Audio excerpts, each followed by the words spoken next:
अभी मैं वीडियो के शुरू में ही एक कंफ्यूजन क्लियर कर देता हूँ। कुछ लोगों को हेल्थ इंश्योरेंस और टर्म इंश्योरेंस के बीच में कंफ्यूजन रहता है।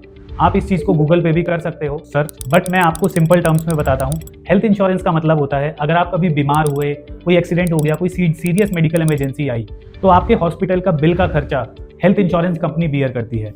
और टर्म इंश्योरेंस का मतलब होता है अगर आपकी डेथ हो जाती है तो टर्म इंश्योरेंस कंपनी आपके नॉमिनी को एक सर्टेन अमाउंट देगी जितनी अमाउंट से आप इंश्योर्ड थे। तो इसका मतलब ये हुआ कि अगर आप अपनी फैमिली के ब्रेड अर्नर हो तो टर्म इंश्योरेंस लेना कोई लग्जरी नहीं है, ये आपकी बेसिक फाइनेंशियल रिस्पॉन्सिबिलिटी है।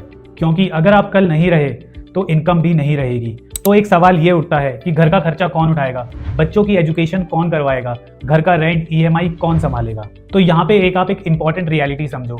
हमारी कंट्री की ना तो करंट गवर्नमेंट ना past government Norway, Finland, Sweden, Denmark, Iceland, Germany, Australia, Austria, France, चेक रिपब्लिक, एस्टोनिया या अर्जेंटीना की गवर्नमेंट की तरह भी नहीं है। इन कंट्रीज में गवर्नमेंट एजुकेशन फ्री होती है। इसका मतलब ये हुआ कि अगर ब्रेड अर्नर नहीं रहा तो गवर्नमेंट इंश्योर करती है कि बच्चों की बेसिक एजुकेशन सफ़र ना करे। और इंडिया में आपको गवर्नमेंट स्कूल्स की ग्राउंड रियलिटी का पता है। इवन मिनिस्टर्स और टॉप ब्यूरोक्रेट्स भी अपने बच्चों को गवर्नमेंट स्कूल में नहीं भेजते हैं। गवर्नमेंट कॉलेजेस की रियलिटी भी सबको पता है। वहाँ पे फीस, वहाँ पे सीट्स, वहाँ पे कास्ट बेस्ड रिजर्वेशन, रियलिटी सबको पता है। अब बॉटम लाइन ये है, अगर आप नहीं रहे तो एजुकेशन का पूरा बर्डन सर्वाइविंग पेरेंट पर आ जाता है। इसलिए टर्म इंश्योरेंस इंपॉर्टेंट हो जाता है। अब दूसरा एंगल समझो। हमारी governments Germany, France, UK, Netherland, Sweden, Norway, Denmark, Finland, Austria, Belgium, Italy, Spain, Japan, South Korea, Canada, Australia, New Zealand की गवर्नमेंट की तरह भी नहीं है। इन कंट्रीज़ में विडो पेंशन या सर्वाइवर पेंशन का सिस्टम होता है।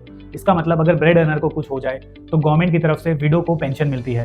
इंडिया में ये फैसिलिटी सिर्फ गवर्नमेंट एम्प्लॉयज़ के लिए है। तो इसका मतलब ये हुआ अगर आप प्राइवेट सेक्टर में हो या बिजनेस करते हो या फ्रीलांसर हो और अगर कुछ हो जाए तो आपको गवर्नमेंट की तरफ से कोई भी सपोर्ट नहीं मिलेगा।